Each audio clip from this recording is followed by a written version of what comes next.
Hello and welcome to Chatty AF, the anime feminist podcast. My name is Caitlin and I'm a writer and editor for the site as well as running my own blog, I Have a Heroin Problem.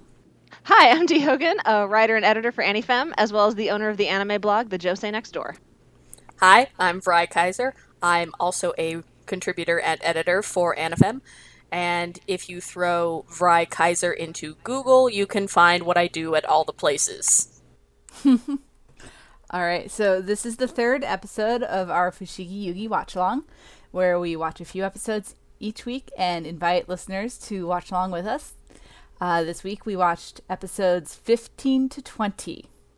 So, what did you guys think? The show continues to be pretty good with some bullshit on the horizon. Mm-hmm. That's about right. Yeah, that's sort of the thing about watching that show in hindsight, is that no matter how good it is, and it can be really good, there's always bullshit on the horizon. So, yeah, sort of bracing for that. That said, I really like this stretch of episodes. We got two monster movies, a spy caper, and a throwdown. I mean, that's fun for the whole family. That's actually a fun way to think of that. I mean, you can critique Fushigi Yugi for a lot of things. I'm not sure it's ever boring. It keeps moving, for sure. It's true. Yeah, that's true. It's definitely not something I've ever found boring. Frustrating? Yes. Yes, at times. Infuriating? Absolutely. Boring? Probably not. The whole thing, like, you start to see it here, but as we go along, we're going to get more of, like, poor communication, but it's the really bad kind of poor communication. Like, this isn't the good kind where you have, like, 6 characters who all have different motivations and aren't telling each other certain things to further their own goals necessarily. It's 2 people who just happen to miss each other at exactly the wrong time, and therefore it makes a ripple effect of terrible things that could have been avoided in 2 seconds. Or, like, a character who is too busy saying I love you to someone to actually tell them what's important, and thus cause major misunderstandings and bad things happening. Yes. That sort of stuff. And it's almost always Miaka who ends up grasping the idiot ball in order to make these things work, and it's very sad. I mean, she's just not very smart. She's doing her best. At least it's a consistent... She's doing her best. At least it's a consistent part of her character in that she's not, like, randomly smart sometimes and then dumb sometimes for plot reasons. But like, at least... I don't know, I think proactive. because, like, she's she's not that smart, but she's smarter than this plot demands of her at times. She can That have makes these me bursts sad. of... No, I get it. She can have these bursts of being kind of clever and creative, like when she realizes that, oh, I can actually use, like, the kind of shitty sexism of this world against it, and kind of seduces her way out of the jail cell, with the cat, with the cat helping out with the assist there. And so she, like, escapes on her own and gets out. And so she has these moments of where, like, her proactivity and agency kind of compiles into this kind of think on my feet sort of cleverness. But then because she never plans ahead, I think that's her biggest problem, is she doesn't think past, like, the next 5 minutes. So she gets out, and then she doesn't really know what to do. And then she's hungry, so she gets food, and then Yui basically catches her again. And then she gets rescued again. And decides that it's a really good idea to just tie Tasuki to a pole in the middle of an enemy palace and leave him there. Oh my god! Right, and because feelings. And she's proactive, but, like, sort of genre demands that her proactivity generally gets her into more trouble because she needs to have a big strong man to rescue her, which is frustrating in its own way.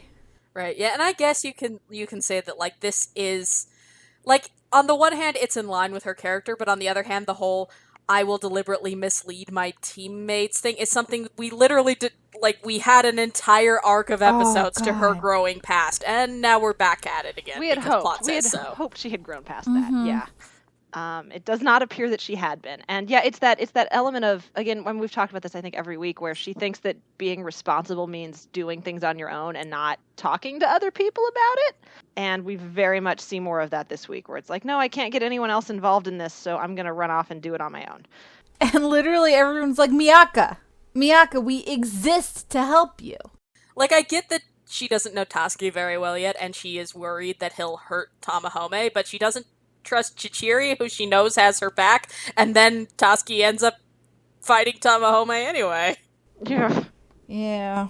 I think, you can kind of see, like, I especially with this rewatch, I can see her train of thought. It's just very frustrating. Because I can see her going, oh, they'll never let me go back because I'm hurt and they're worried about me, which is probably true. So she goes, I'll just have to do it on my own. So I can see where that comes into play. And I also, like, the other thing that's really frustrating about these episodes is Miyaka's not wrong most of the time. Like, she's like, something's wrong with Tamahome. There's probably some kind of a spell on him. She's right. It just doesn't matter. Yeah. You know? Yeah, that's true. And so, so that really sucks for her because she's not wrong about the things that are going on. She even, I think, has an inkling that what's going on with Yui is maybe being pushed along by Nakago. It's just that knowing that isn't enough at this point. Like, it doesn't matter that she's right. There's other things happening. There's other perspectives to take into account. And so one would hope that she'll figure that out as she goes as well.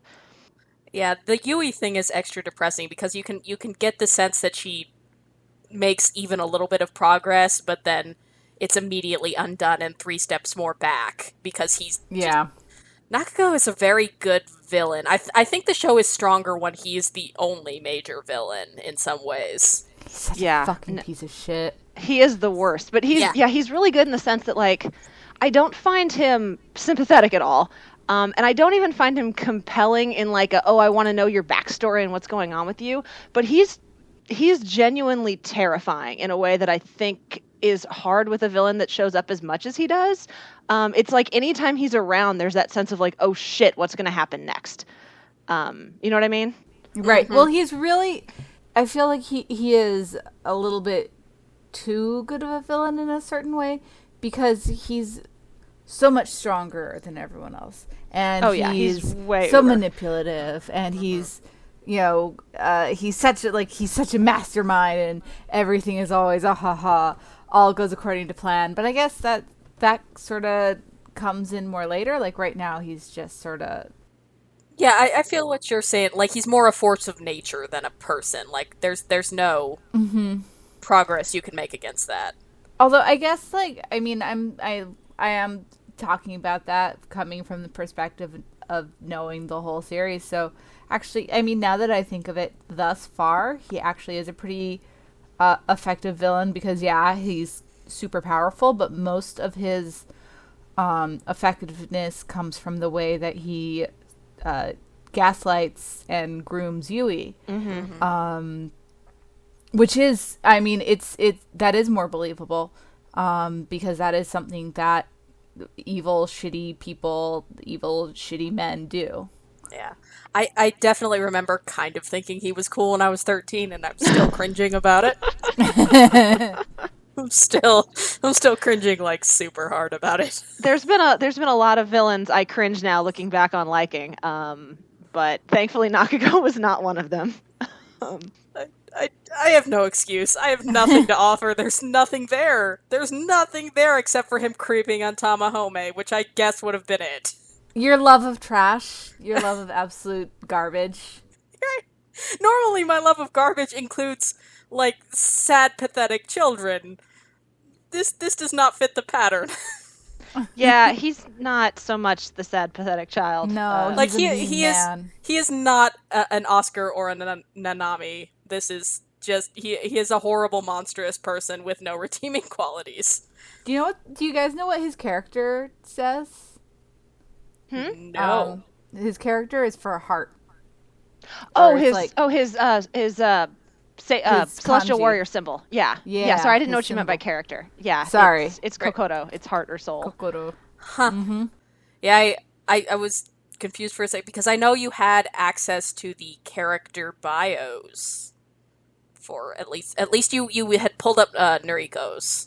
Oh, that was in the manga. As I'm watching the anime, I'm reading the manga as well, just kind of for the heck of it. And there are some character bios in there. We've not gotten to Nakago's yet, so I don't have any fun facts about Nakago just yet, assuming that it will happen.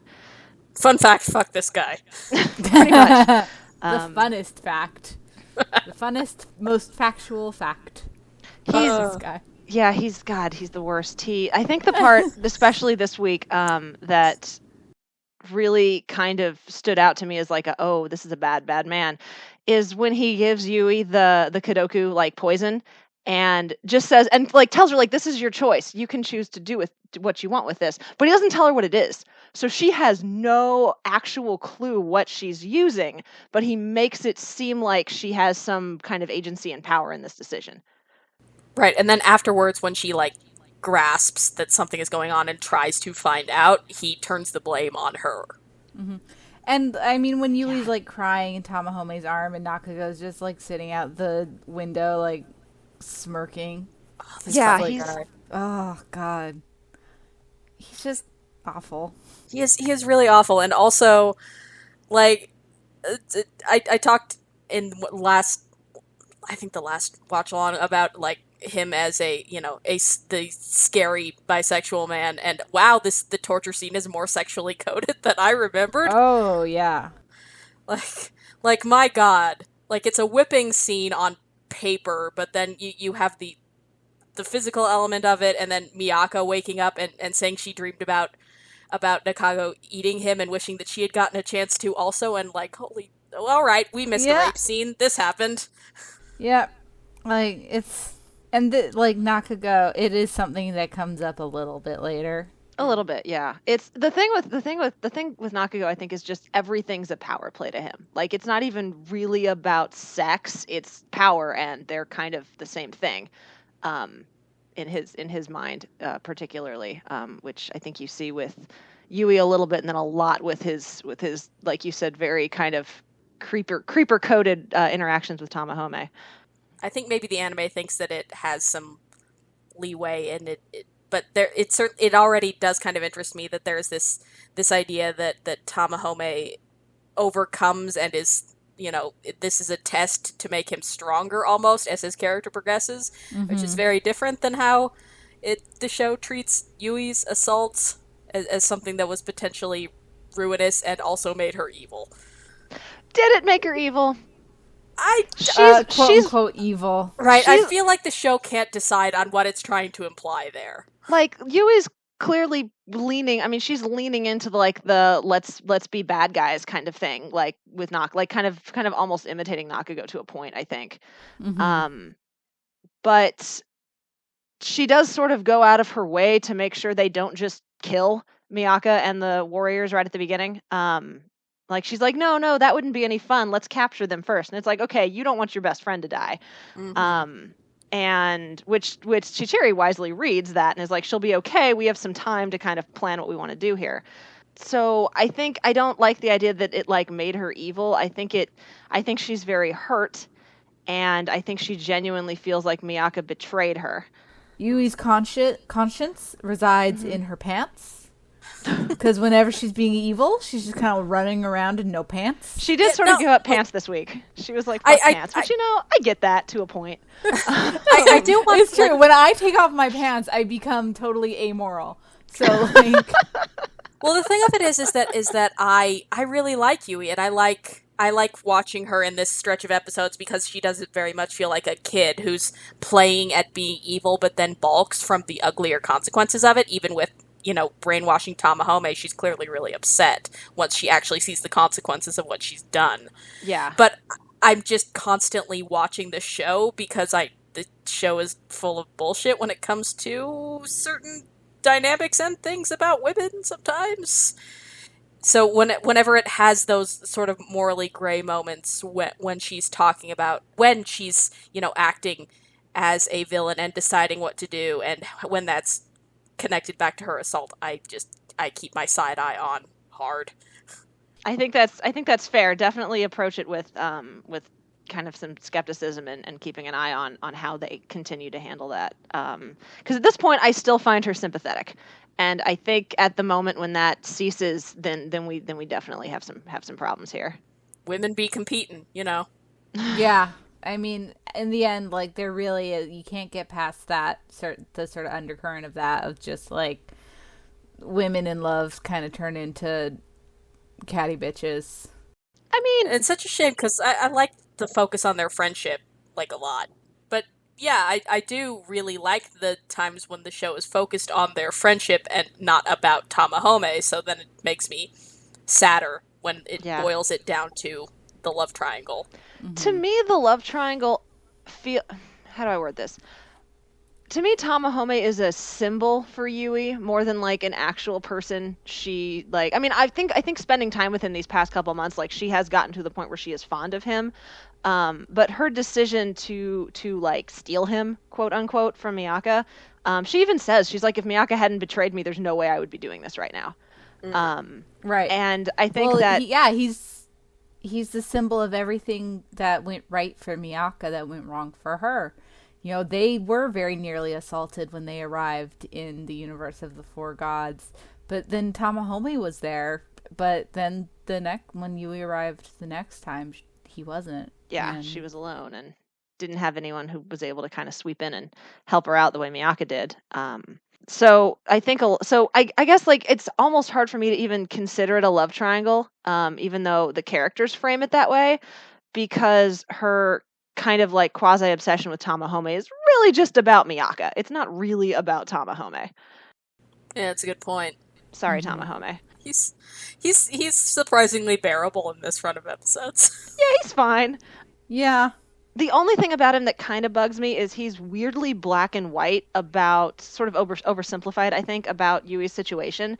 Like when he kind of overhears them talking about how she chose to become the priestess of Seiryu, and he's like, "Legasp! This changes everything." I'm like, everything. And the fact that she chose automatically discounts any of the manipulation that went on before that. Right. She said the words. So it's like she can be completely innocent, or she can like be one of the bad guys, and it's like he's not quite sure how to handle the shades of gray that would be in there. Right. And I mean, is that something that's an issue with Tamahome the character, or is that something that's an issue with the show as a whole? Something that is an issue with the story. And if it's an issue with Tamahome, is that something that's written to be part of his character, or is it just him being an idiot for plot convenience? It does feel weird to me, just because, like, on the one hand, he's 17, but also he clearly had to grow up fast because his one character flaw is actually that he's taking care of his family and is in fact perfect.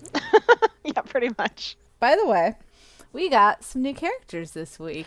We did. We did. We got some good characters. Mm-hmm. Guys, I did say I would say it. Tasuki is a good boy. He's the best. I'm sorry. He's not the best boy. He's not the best boy, but he is a good boy. Dear listeners, we will now say that your favorite Chichiri is best man. Yeah, that's true, because he is a grown an adult. Okay, I guess I'll give you guys that if we can't call him a boy, because he is a grown ass adult. The only one who acts like it. I mean, Mitsukake is an adult too. He's 22, I think. Yeah, but we can. Yeah, but also counter argument. He's boring. Well, okay, here's the thing, Vrai. If you saw a tentacle mouth monster burst out of your zombie girlfriend's back, I don't know if you'd come back from that right away. No, like it's not his fault. It's just that he's the stoic one, and fine. It's fine. It honestly kind of irritates me because he's really good in the visual novel. Like, the writer there, it's a little bit more of an ensemble cast, and so you get more of the characters. And basically, he and Chichiri are the dads of the group.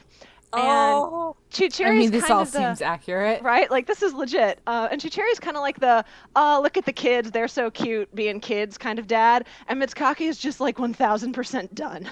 And it's amazing. He and Tasuki do not like each other. Half the story. This all seems right. Like, yeah, this seems good. Where is this in the show? Right, it's such a bummer that there's a couple of little flashes that we get sort of later where you kind of get that sense that he sort of has this like attitude, especially towards Tasuki, and kind of a dry sense of humor, but it definitely isn't in this stretch like at all. I would argue because he's still traumatized. Yeah, but no, we saw a little bit when like Chiriko and Noriko are fighting over Hotohori. Noriko are fighting over Yes. Hotohori, and he's just like, "Oh, Your Majesty is very popular with the boys." Yes, that is true. Just total deadpan, and that's kind of the charm of his character in the visual novel. Because there's like a part later where Tamahome and Tasuki basically just like punch their way into a building when your plan had been to like sneak in, and Mitsukake is just completely unfazed, and your character's like, "You're like taking this in stride," and he's like, "Yeah, I'm used to these two just messing everything up." So that's pretty much where he is. So yeah, he's fun. I like Mitsukake, but not necessarily in the it's anime. too bad. And like the episode where we first meet Mitsukake, the animation. The episode where we first meet Mitsukake in the anime is such a disaster. There are some looks. There's quality looks. it is quality animation. Quality. Oh my god. All kinds of squinty eyes and whatnot. They had 52 episodes to do. Sometimes you're not going to get your best team on the project.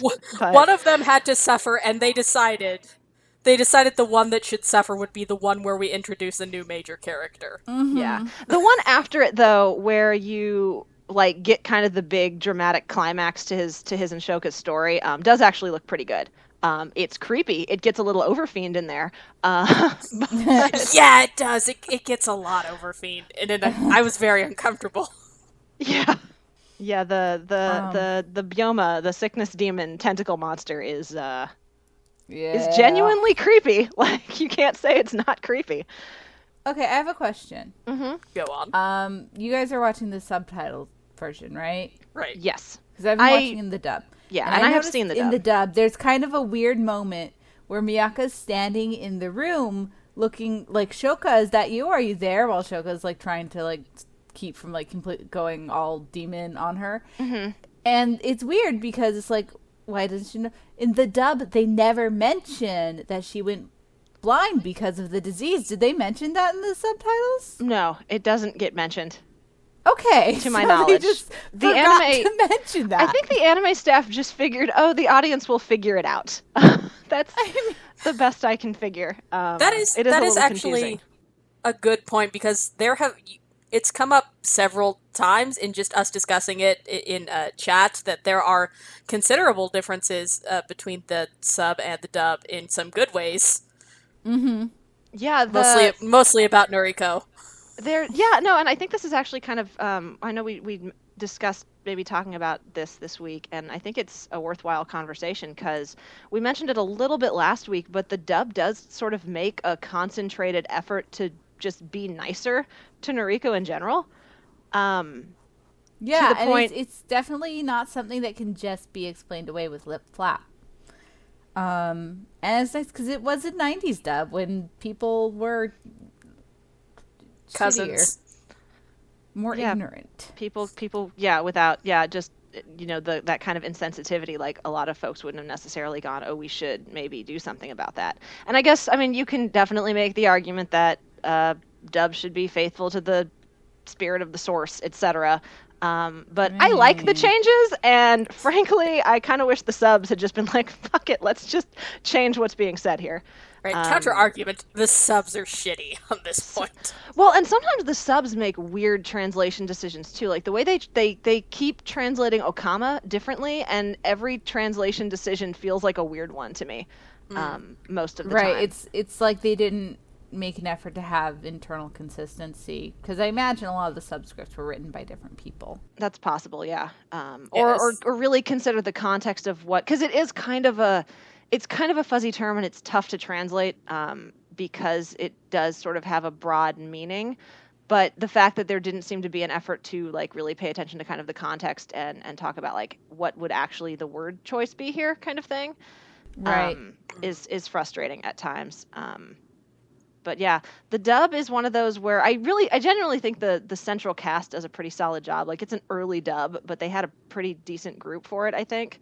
So I don't dislike watching it. It's just that the sub has such a good voice cast. I mean, the dub had like a lot of them have gone on to be like pretty prominent voice actors, like fucking Solid Snake, David Hayter in there, yes, Mary McGlynn is Noriko. Oh, that's right. I think Wendy Lee played Yui. Yep, Wendy Lee played Yui. Yeah. Not the best performance of her career. No. This was very early in a lot of their careers, and they would go on to work Yeah. for, I think, Geneon mostly, and do some good stuff. But you can tell at this point that it was still kind of getting a feel for lip flaps.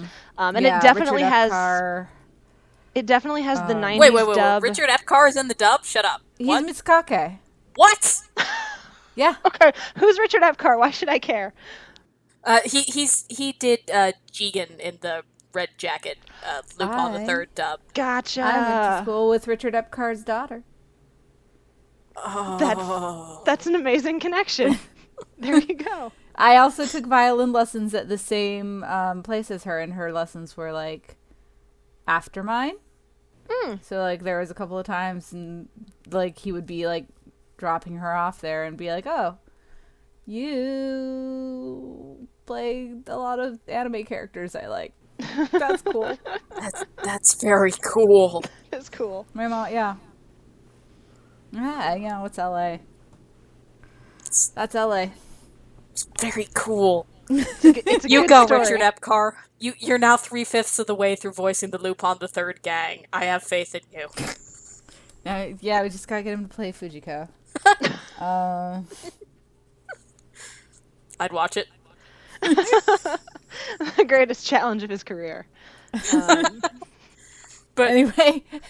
yeah, it definitely, as overall as a dub, I've only listened to a couple very small snippets, but it definitely seems much like at least not if not as good as Cowboy Bebop, certainly worlds above something like the Utena dub, which is bad.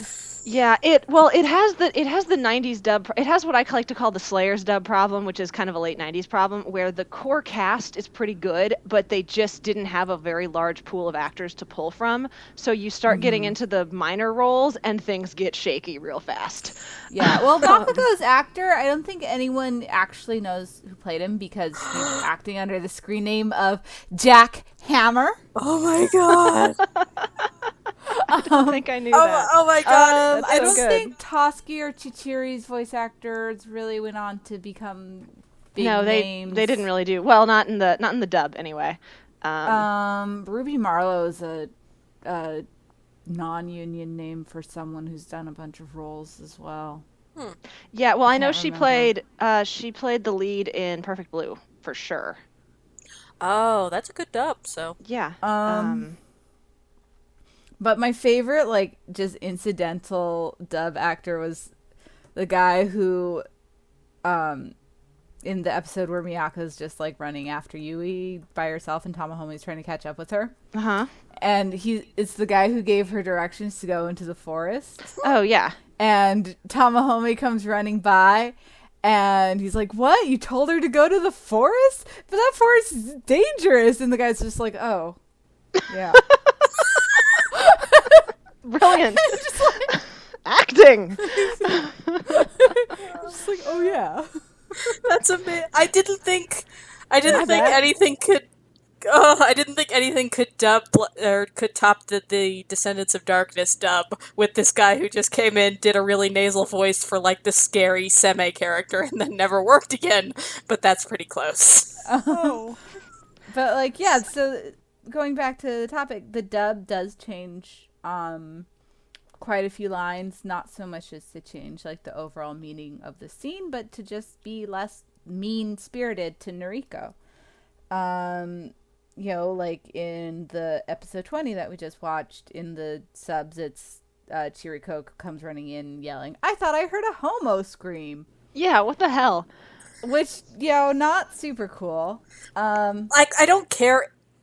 the best reading of that I mean, it's not true, but if I were inclined to be generous, I would say, oh, it's to indicate that we're clearly not supposed to like this asshole, because I don't. But That's no, fair. But we are. We are. I don't, but we are.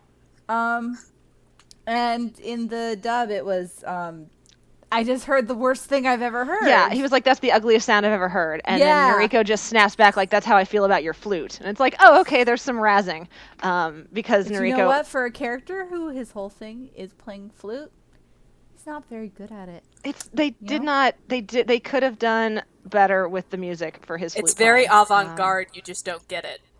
Oh, you're probably right. Well, he's a genius, and he's just not pretty appreciated. Good music. Yeah, no, I mean, it's definitely distinctive. What was that, Brian? He's unappreciated in his time. Yeah, he's not. They'll one day they'll come to appreciate him. Though he did kind of save everyone's asses at the end there, so he's got that going for him. Yeah, Mr. Chiriko, who's not in the opening. Yeah, my friend and I were so confused the first time I watched this, because we were like, wait, how is this Chiriko? What about that kid in the opening theme? I'm very puzzled. So we definitely had that. The worst part of it is that I legitimately do not remember enough of the series to be able to know what's up. Like, no. What might be going on there? Yeah, no, I got nothing. That's Except good. That I don't like him. You'll be surprised and or something or other if/when something happens with there. Once there's a reveal as to why he's not in the opening theme. You will have an emotion if and when something comes to it. Fushigi Yugi, you'll have an emotion. That's it. That's the tagline. Shut her down. Oh, wow. That's perfect. All right, let's put it like... Can we please send that to Discotheque and have them put it on the Blu-rays? Yeah. Can we just ask Brady to print that on there?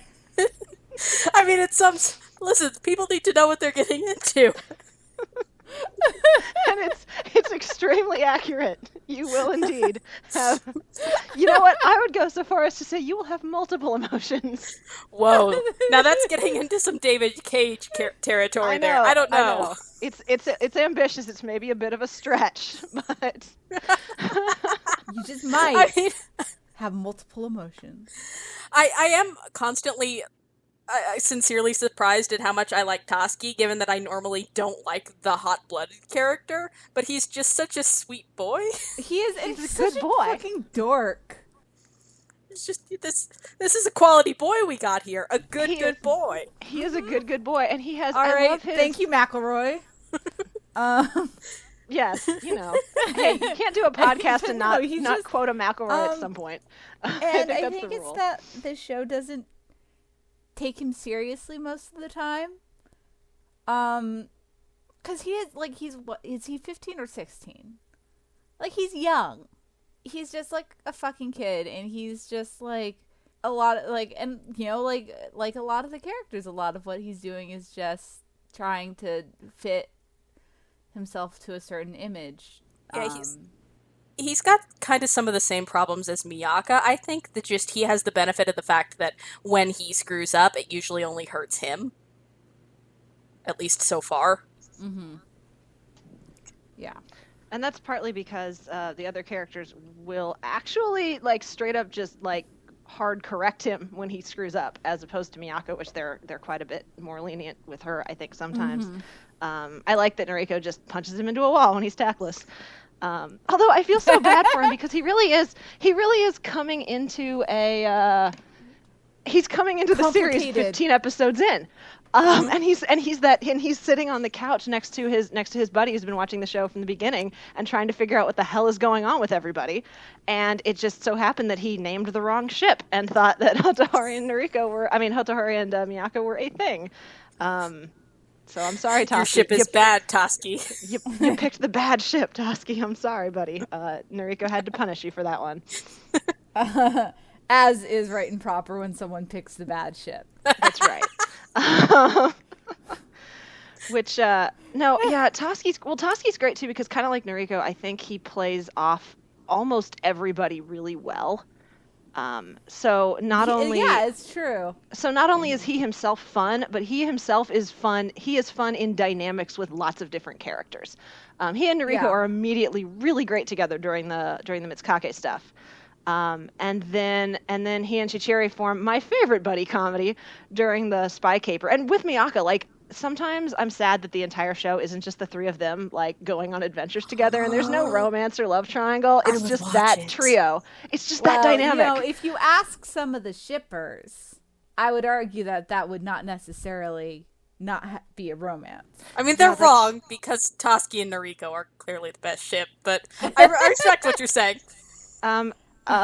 Bandit boyfriend. I just look, if we're gonna resurrect the best boy argument after 20 years, and then we're also gonna resurrect the ships. Let's ship war this right now. I will bring the kids. All right, shipping wars. That's good use of our time as adults. Definitely. Grown adults who pay bills. Yeah, listen, like, I'm not sure how old you guys are, but old enough. Old enough to not be participating in shipping wars. Yeah. No, I'm very much teasing. But no, I really the Spy Caper arc with the two of them is really fun, and with Miaka and the three of them kind of bouncing off each other, I think is a really good dynamic, and it's probably why that stretch of episodes is maybe my favorite in the entire show. I really enjoy the way they kind of they clash against each other, but they're all three have kind of like a goofiness to them, so they can sort of take turns being like the serious character, while the others are kind of being silly, and it makes for a fun dynamic. And then just anytime you have like a patient character who wants to like kind of avoid conflict, hanging out with a brash character who solves all of his problems by punching them until they go away, it usually leads to good times. It's also just a really good stretch of shenanigans before the show careens back into being about the destined super romance of Miaka and Tamahome. Mm-hmm. Yeah, well, and there's a lot. It's a good ensemble show for a stretch there, and I think Fushigi Yugi's a really good ensemble show, and it's weakest when it kind of forgets that and becomes like the Miaka and Tamahome hour. Mm-hmm. With guest appearances by Hotohori trying to steal his girl. Yeah. Should we talk about how Hotohori is still the worst? Because he's still the worst. Update. It's still terrible. I thought I was going to come into these and be able to tell you guys, wait, actually, I am starting to feel bad for him, because I had it in my head that there was a thing. I got the visual novel and the anime confused again is what happened. I thought at when Miaka got sick, because in the visual novel you do get sick, and then you get to pick which Seishi will kill you, and then you get like points from them because nothing says I love you like assisted suicide. So that happens. So I thought Miaka asked Hotohori specifically to kill her, and then he couldn't do it, and I was going to come and be like, I actually do feel really bad for Hotohori that Miaka like singled him out for that in this particular scenario, knowing full well how much he cares about her. Like, pick the guy who barely knows you. Be like, hey, Tasuki, stab me. Let's do this. But he volunteers. Yeah, he doesn't ask Miaka. No. He's just like, hey, Miaka, all right, let's go. I'll do it. And then he can't. It's like, he's like, I'm going to do this. And he's like, no, I'm sorry. I just love you so much. And I'm like, oh, it's God. like, who asked you? Right. That is Hotohori all over. Who asked you? Oh, they're so poor, yet so noble. Oh, that scene is so bad, because it's like almost a moment of genuine character growth for him, where he kind of steps out of his bubble and realizes, oh, shit, I thought Conan was doing well, but poverty is, it turns out, a thing here. But even in that moment where it feels like he's almost having some kind of an important revelation to like this, terribly privileged sort of closed off character, who has finally having a chance to explore his country, instead of framing it in like I need to do something to make sure that nobody goes without, like this family appears to be doing. He frames it as like, look at this dirty, stinking peasant hovel. And you did it. They're so beautiful. Oh yeah. Sorry, you be Tamahome's wife. Yeah, the emotionally manipulative small children. Love it. They're so cute, aren't they? Gosh, they sure are great props with dialogue. Right. Oh God. I loved, like, in the manga, Tasuki's reaction to Hotohori going, oh, they're so poor yet so honest. His facial expression is exactly the way I looked when he said that. He's so good. I feel like Tasuki's so good. I feel like that single panel could be the reaction image for a lot of things on Twitter. A lot of things Hotohori said. Also, yes. Both of those things are true. It's just, like, it's so... And you got to appreciate the economy of plot here, where it's like, all right, we've milked as much out of the sick dad plot angle as we can. Bring in the healer. Yeah, let's get the white mage involved. Yeah. This way Tamahome doesn't have to worry about his family as much. Like, he can travel. I mean, assuming he's not evil forever. Let's pretend that could happen. I should put that asterisk on there. Assuming Tamahome is just not a bad guy forever now. Now he would not have to worry about his family because his dad is healthy again. So hooray! The better to concentrate solely on his girlfriend. Yes. Yeah. I mean, as a celestial warrior, I feel like he should be considered a government employee and therefore be getting paid a decent wage that he could give to his family. I mean, right? I guess if Hotohori was a better emperor, he probably would have thought of that. Maybe Chichiri should actually be the emperor. But then he wouldn't get to. But then he wouldn't get to go on spy capers with Tasuki, and I would be sad. So let's leave Hotohori at the palace, is what I'm trying to say. That's a good point. He is out of the way of the plot there. Yes. But on the other hand, when he is when he gets sidelined, Noriko tends to get sidelined too, and then I am sad. Because I miss them a lot. That did come up a little bit this week. Like, they were very good with Tasuki. Like, they just immediately had a fun back and forth with Tasuki, which was great. But then there wasn't a whole lot for them to do. Well, again, part of the story was let's focus on these characters we haven't hung out with quite as much. Yeah, for sure. Which is totally fair. And I will say I am constantly cynical about the Miaka Tamahome relationship as the show starts to cast it as a larger and larger tumor upon the good plot elements. Yeah. But I do really kind of like the scene with the screen where Chichiri is facilitating their Skype call. Yeah, it's sweet. It's actually really good and it feels earned and I liked it. Yeah, and as someone who has done long distance, and I know you're right here with me, Vrai. Same. Is like, it does feel like that, like, even when you're separated from the person you love, like, right, like in that specific scenario, yeah, all the emotions get really big and their grand declarations feel like, of course, you got to get this all out at once in the 5 minutes you're going to see them. Right, yeah, like, well, and they're not very good at time in the anime. They're not very good at establishing time, but they've been separated for, I think, months at this point. Like, I think traveling Conan takes time. So I do think it's been a while as well. So did you guys notice the music box in this episode? Yeah, it came back and fell and hit the floor and started playing again. And then it stopped. It did. It was so deep symbolism. They did a symbol. Which is what my 12-year-old self thought. I thought that was so like, I was so touched by that. I'm just impressed that really that winding mechanism has legs. It's been months. So, right, you think it's just been running this entire time in this room? That is how those things work, right? I mean, it wouldn't be a very good symbol if it hadn't been running the entire time they were in love, I suppose. That's right. It's actually some kind of terrible monkey's paw of a box. I like this theory. I buy it.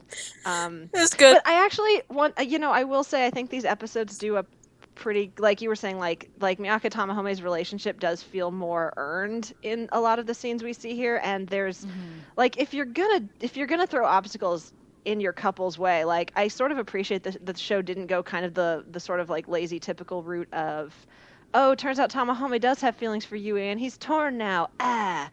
It went the no, he's serious about Miaka. We have magic in this world, so let's just change his personality, and now we've got a conflict.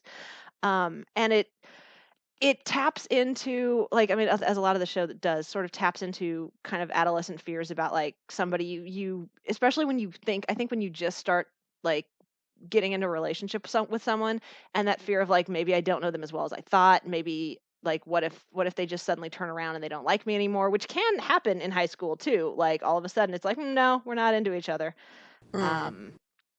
So I think in a way it taps into those anxieties very well, and then it's also genuinely frustrating for the characters because they're like, what the fuck is going on?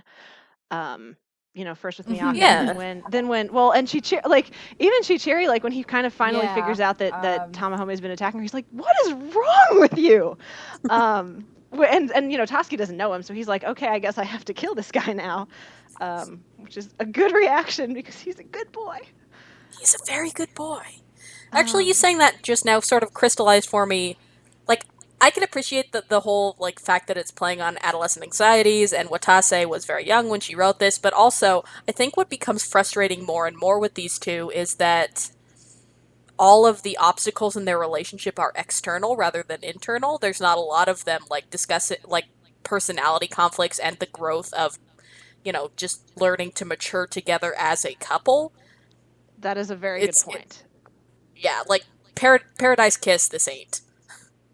Yeah, no, this is not freaking My Love Story. This ain't. I mean, that's a good series. It's a somewhat more simplistic one. Is kind of why I use it as an example. But it's I think it does a good job of sort of dealing with characters' internal conflicts and trying to figure out how to grow as a couple one-on-one. And Fushigi Yugi kind of just goes well, they're in love. It's fine. So yeah. Right. They don't really have anything in common. My favorite fictional couples are the ones where it's like you can sort of imagine what they talk about when the camera's not running, so to speak. So, like, when with Miaka and Tamahome, like, once, like, the newness wears off, what are they gonna have left? That is something I would actually, like, this show doesn't. It doesn't, but I would actually be super interested in watching just these two sort of sweet, awkward teens try to figure out how the hell they bridge that. Like, this seems like good entertainment. Right. Well, that's what fanfiction is for. And honestly, one of the appeals of Fushigi Yugi, especially as a young fan, is how there's enough there that you can get a grasp on these characters and kind of come to really like them, but there's enough gaps that there's a lot you can fill via art or fiction or however else. And so, I mean, I definitely know one of the things that kind of kept drawing me back to it was that sense of, like, okay, well, I want to know more about so-and-so. And so just kind of, like, coming up with that in your head. As opposed to something like Utena, which I love. And I know there are people who write Utena fan fiction, and good on them. It's my favorite show. I have never felt the urge to write a fanfic because I don't feel like there's anything else that needs to be said. Like, yeah, it's a very complete, closed story. Do you want to know when I last wrote Fushigi Yugi fan fiction? 5 years ago. Not like when I was 25 years old. Yeah, don't if that's are we having a nerd off? No, I'm just saying. I mean, I did definitely meet my fiance by writing fan fiction with her. So. I'm just saying this is something. No, this is something that's sort of like, I'm not saying I'm, like, too old to write fan fiction, but, like, rather that this story made its mark on me that strongly. And I wrote silly self-insert fan fiction for it when I was, like, 13 years old. Oh my god, so did I. With Hotohori, god damn it. Fuck. Oh, wow. Regret. Oh, Caitlin, I'm sorry. I'm sorry. Anyway. You can always go back and just rewrite it. Anyway. No, No, but, like... Yeah, I think I have...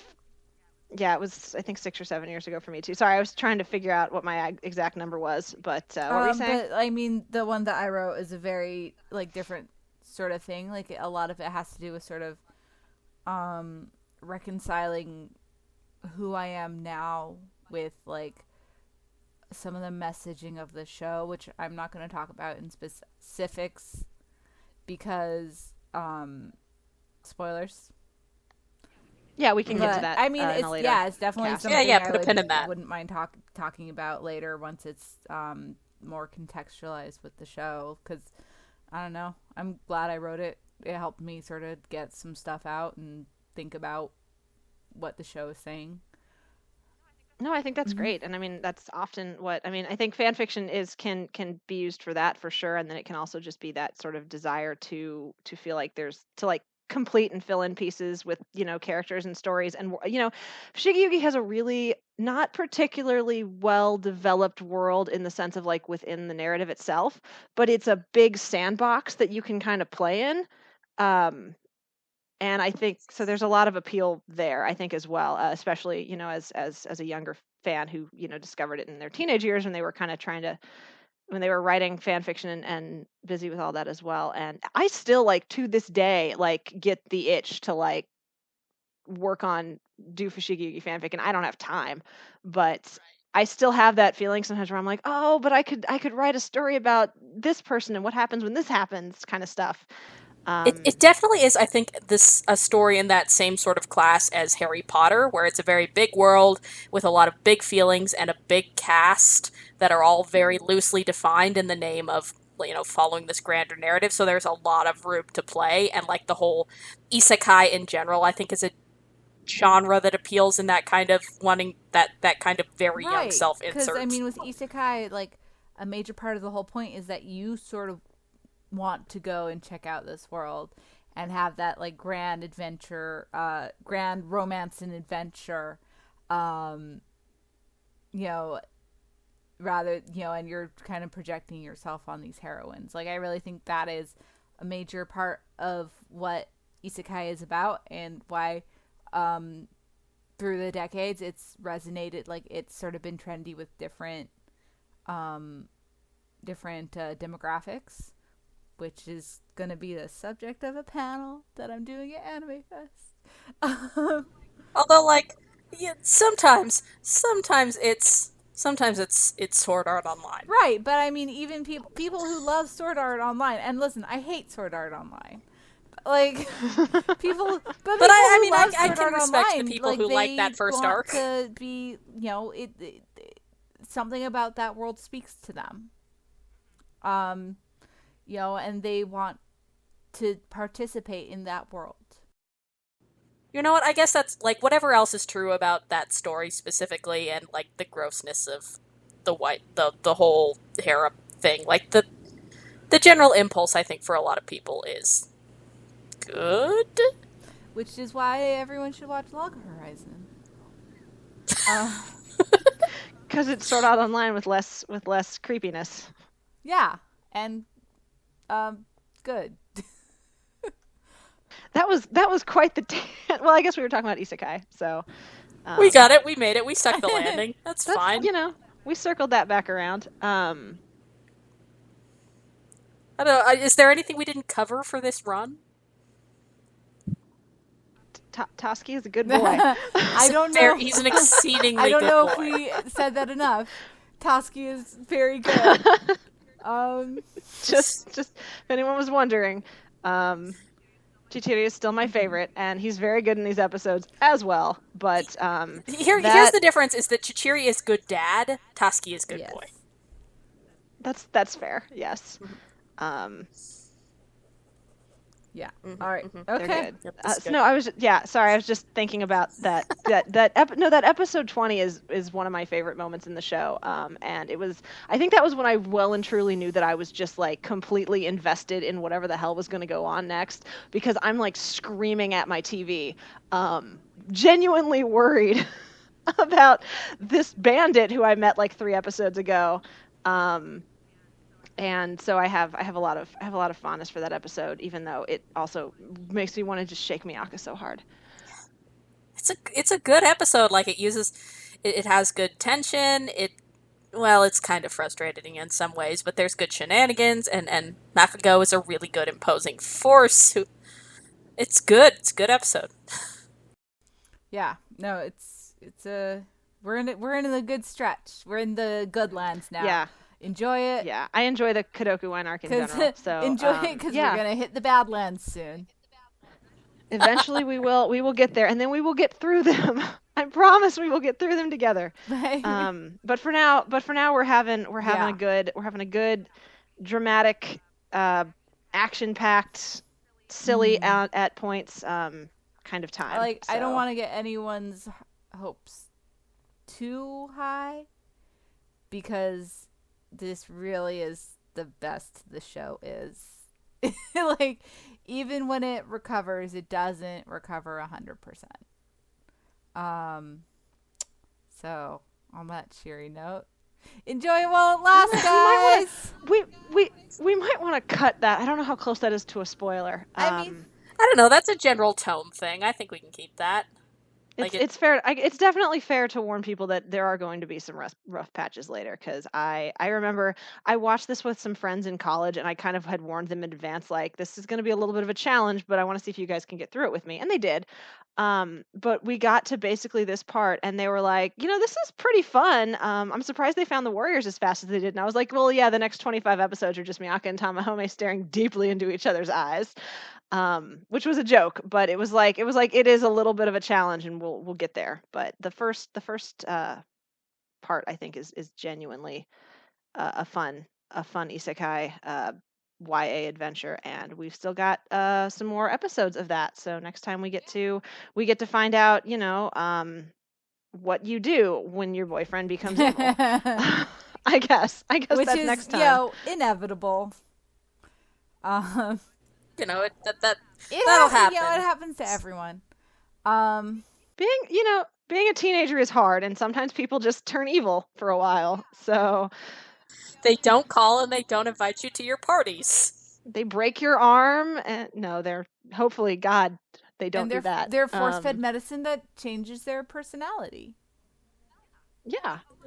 Oh my God! Is this actually a very special episode about drugs? Well, I've never thought of it that way, but I guess you're not wrong. And if Peter doesn't fix it in post, that's his fault. Tamahome got into the drugs. This is a 1980s after-school special. We love you, Peter. Thank you. Anyway, all right. So next episode, we will be watching episodes 21 through 27. So join us next time. We hope you've enjoyed this episode of Chatty AF. If you like what you heard, tell your friends or leave us a rating and review on iTunes. And if you really liked what you heard, consider donating $1 or more to our Patreon each month. Your support really does go a long way towards making Anime Feminist happen, both in print and in your earbuds. And even $1 is a huge help. If you're interested in more from the team and our contributors, please check us out at www.animefeminist.com, on Facebook at AnimeFem, on Tumblr at AnimeFeminist, and on Twitter at AnimeFeminist. We've got all the social medias. Thank you, and have a good night. See ya. Get some sleep, listeners. You need to sleep more. As we will too. All right. Okay, I'm hitting stop. Enough of this.